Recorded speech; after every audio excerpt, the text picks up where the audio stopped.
আসসালামু আলাইকুম রহমতুল্লাহি ওবারাকাতুহু। সম্মানিত দর্শক, জনাব তারেক রহমান সাহেব দেশে ফিরেছেন ১৭ বছর পর ২৫শে ডিসেম্বর ২০২৫ সনে।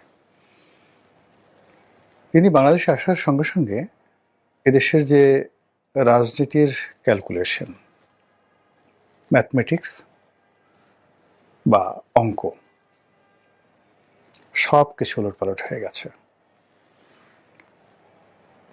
মানুষ দলে দলে তার সঙ্গে সাক্ষাৎ করার জন্য পাগলের মতো ছুটে আসছে দেশের বিভিন্ন প্রান্ত থেকে। তিনি যে অফিসে বসছেন সে অফিসের সামনে রীতিমতো হৈ হৈ রই রই কাণ্ড। ব্যবসায়ী, আমলা, কামলা, দালাল, ফড়িয়া, রাজনীতিবিদ, ধর্মবেত্তা থেকে শুরু করে সমাজের সকল মানুষ সবাই ছুটছেন বিভিন্ন কারণে। কেউ তারেক রহমান সাহেবের সাথে দেখা করার জন্য যাচ্ছেন, কেউ দূর থেকে তাকে, যারা ঢুকতে পারবেন না তিনি গাড়িতে উঠবেন, নামবেন, এই দৃশ্য দেখার জন্য মানুষ সেখানে দাঁড়িয়ে আছে। কেউ সেখানে গিয়ে ছবি তুলছেন। ওখানে যে একটা উৎসবের আমেজ তৈরি হয়েছে, অসংখ্য মানুষ সকাল থেকে রাত্রি অবধি সেখানে দাঁড়িয়ে তামসা দেখার জন্য মোটামুটি নিজেদেরকে সেখানে নিয়োজিত রেখেছেন। মানুষে মেলায় যেতে বা বিপণী বিতানে ঘুরতে, নিউ মার্কেটে ঘুরতে, বই মেলায় ঘুরতে যেভাবে আনন্দ উপভোগ করে, এমনি এই সময়টিতে এসে তারেক রহমান সাহেবের অফিসের সামনে বহু মানুষের যে আগমন, ঠিক এরকম একটা পরিস্থিতি তৈরি হয়েছে। এটার ভবিষ্যৎ কি? এভাবে কি চলতে থাকবে? না। যারা আসছে তারা উৎসাহ থেকে আসছে, উদ্দীপনা থেকে আসছে, আবেগ থেকে আসছে। অনেকে শুধুমাত্র তামসা দেখার জন্য আসছে। এটি ৩-৪ দিন পরে এটা থাকবে না। এটা হল বাস্তবতা। পরবর্তীতে যে পরিবেশ পরিস্থিতি হবে তাকে নিয়ে কেন্দ্র করে, সেটা হলো তার আম্মা যেভাবে ফিরোজাতে ছিলেন, তার আম্মা যেভাবে ঠিক ২০১৭-১৮ সনে বিএনপির অফিসে আসতেন, বসতেন এবং মানুষজন যেভাবে স্বাভাবিকভাবে যেতেন, ওরকমই একটা অবস্থা হবে। আগামী জাস্ট কল্প কয়েকদিনের মধ্যেই এই মোহটা মানুষের কেটে যাবে। দ্বিতীয় যে বিষয়টা হলো যে তারেক রহমান সাহেবের আগমনকে কেন্দ্র করে নানা রকম হিসাব নিকাশ হচ্ছে। তিনি হঠাৎ করে এলেন কেন? কে তাকে আনলো? কে তাকে নিশ্চয়তা দিল এদেশে আসার জন্য? তিনি তো আসতে পারছিলেন না। এবং এই অল্প কয়েকদিন আগে তিনি নিজে ফেসবুকে পোস্ট করে বলেছিলেন যে তার বাংলাদেশের আগমন তার একক সিদ্ধান্তের বিষয় নয়, বহু পক্ষ এখানে জড়িত। তো সেই পক্ষগুলো হঠাৎ করে তারেক রহমান সাহেবের ব্যাপারে ইতিবাচক সিদ্ধান্ত কেন নিল? সেই পক্ষগুলো কারা? সেটা কি আমেরিকা? সেটা কি কানাডা, যুক্তরাজ্য, জার্মানি, নাকি ফ্রান্স অথবা ভারত? যারা অতিরিক্ত চিন্তা ভাবনা করেন, বিভিন্ন রকম ক্যালকুলেশন করেন, তারা এসব বিষয় নিয়ে আলোচনা করছেন। এরপর তিনি আগামীতে কিভাবে রাষ্ট্র চালাবেন, দেশ চালাবেন, এর কারণ হলো আজকের এই দিনটি পর্যন্ত আমি যে ভিডিওটি করছি, এই দিনের বাস্তবতা হলো ২০২৬ সালের এই দিনের বাস্তবতা হলো মানুষজন ধরে নিয়েছে যে তিনি আগামীর প্রধানমন্ত্রী। মানুষ ধরে নিয়েছে বিএনপি রাষ্ট্র ক্ষমতায় আসবে এবং বিএনপির তার মন্ত্রী হবে কারা, তারপর তার প্রাইভেট সেক্রেটারি কারা হবে, তিনি যখন মন্ত্রী হবেন বা প্রধানমন্ত্রী হবেন, মন্ত্রী তো নয়, তিনি প্রধানমন্ত্রী হবেন, তখন প্রধানমন্ত্রীর প্রিন্সিপাল সেক্রেটারি থাকেন, মুখ্য সচিব থাকেন, তারপরে তার পিএস থাকেন, PS1 থাকেন, APS1 থাকেন, এরপর তার একজন সেক্রেটারি থাকেন পূর্ণ সচিব পদমর্যাদার। কারা হবেন এগুলো নিয়ে রীতিমতো দর কষাকষি, লবিং শুরু হয়ে গেছে। এটাই বাস্তবতা।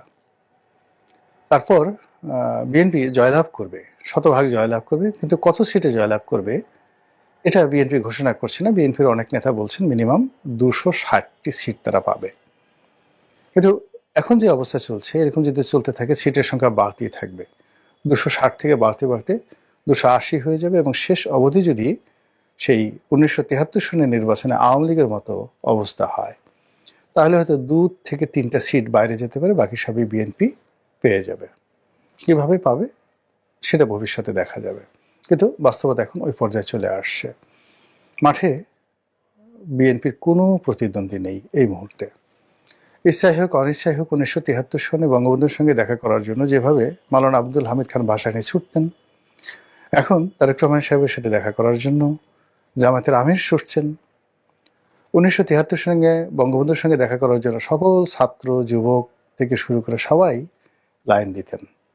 এখনো ঠিক ডাকসু, রাকসু, জাকসু যত ছাত্র সংসদের নেতৃবৃন্দ রয়েছেন, তারেক রহমান সাহেবের দর্শন লাভের জন্য তারা ছুটছেন।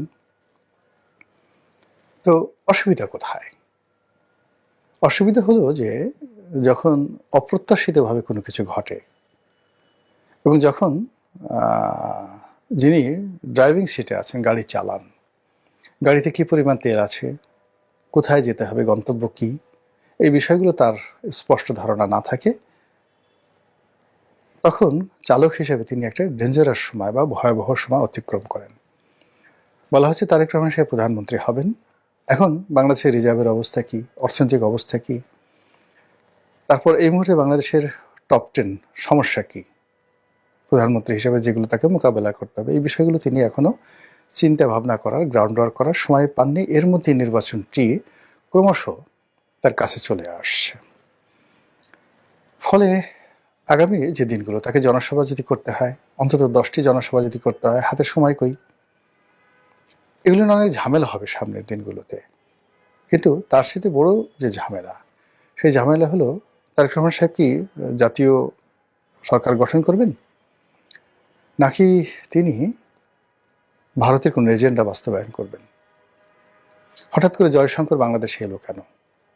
আর তার সঙ্গে এইভাবে দেখা করলে অনেকটা জয়শঙ্করের যে বডি ল্যাঙ্গুয়েজ ছিল এবং তারেক রহমান সাহেবের যে বডি ল্যাঙ্গুয়েজ, তাতে মনে হচ্ছিল তারেক রহমান সাহেব একেবারে প্রধানমন্ত্রী হিসেবে তাকে রিসিভ করছেন, আর জয়শঙ্কর ভারতের পররাষ্ট্রমন্ত্রী হিসেবে একজন স্বাধীন সার্বভৌম রাষ্ট্রের একজন প্রধানমন্ত্রীর সঙ্গে তিনি মত বিনিময় করছেন। এরকম একটা বডি ল্যাঙ্গুয়েজ সেখানে চলে আসছে। তো এই দৃশ্য দেখে ডক্টর মোহাম্মদ ইউনূস, তার পারিষদবর্গ, তারপর গত 15 মাস ধরে যারা রাষ্ট্র পরিচালনা করার বা সরকার পরিচালনা করার স্বপ্ন দেখতেন, সেই এনসিপি, সেই জামাত, তাদের নিঃসন্দেহে গাত্রদাহ হবে, তাদের মনে অনেক কষ্ট হবে, বেদনা হবে, এবং তারা সেই কষ্ট এবং বেদনাকে কাজে লাগিয়ে যদি কোনো অনার সৃষ্টি তৈরি করার চেষ্টা করে, সেটাকে মোকাবেলা করার জন্য বিএনপি এবং তার যারা সাহায্যকারী রাষ্ট্রশক্তি আছে, তারা এই মুহূর্তে কতটা প্রস্তুত রয়েছে সেটা একটা বিরাট বিষয়। কিন্তু অবস্থা দৃষ্টি মনে হচ্ছে যে বিএনপি এই মুহূর্তে কেবল জনপ্রিয়তায় ভাসছে, এবং বিএনপি এই মুহূর্তে রাষ্ট্র ক্ষমতা পরিচালনা করবে, ক্ষমতায় আসবে, ইত্যাদি বিষয়গুলো নিয়েই বিএনপি শুধু ভাবছে। এর বাইরে অন্য কোনো চিন্তা বিএনপির মাথায় ঢুকছে না। বিএনপির জন্য সবচেয়ে বড় সমস্যা হয়ে গেল যে তাকে এই মুহূর্তে ভারত বিরোধিতার যে একটা লেবাস দীর্ঘদিন ধরে তারা পরে আসছিল। ভারতের সাথে বন্ধুত্ব করা যাবে না, ভারতের সঙ্গে সম্পর্ক রক্ষা করা যাবে না। এখন মার্কেটে যে ন্যারেটিভগুলো ছড়িয়ে পড়েছে সেটা হলো যে ভারতের গ্রিন সিগন্যাল পেয়ে তারেক রহমান সাহেব আসছেন, এবং আগামীতে তাকে ক্ষমতায় থাকতে হলে ভারতকে ছাড় দিতে হবে। তো এই যে ভারতকে ছাড় দিতে হবে, এটা তিনি কিভাবে মোকাবেলা করবেন, এবং তার প্রেক্ষিতে কি ধরনের ছাড় ভারতকে দিতে হবে? আওয়ামী লীগকে রাজনীতিতে পুনর্বাসিত করতে হবে, নাকি শেখ হাসিনাকে বাংলাদেশে আসতে দিতে হবে, নাকি কি? এই বিষয়গুলো নিয়ে যত বেশি আলোচনা হচ্ছে, এবং বিএনপি বিরোধী শক্তিদের যে সকল সোশ্যাল মাধ্যম রয়েছে, তারা যে সকল ন্যারেটিভ প্রচার করছে, সেই ন্যারেটিভের কারণে ক্রমশ বিএনপি রাজনীতি যেভাবে জটিল হয়ে যাবে, সেটা জনাব তারেক রহমান সাহেব যদি মোকাবেলা করতে না পারেন, তার দেশে আগমন তার নিজের জন্য এবং বিএনপির জন্য একটা বুমেরাং পরিস্থিতি তৈরি করবে।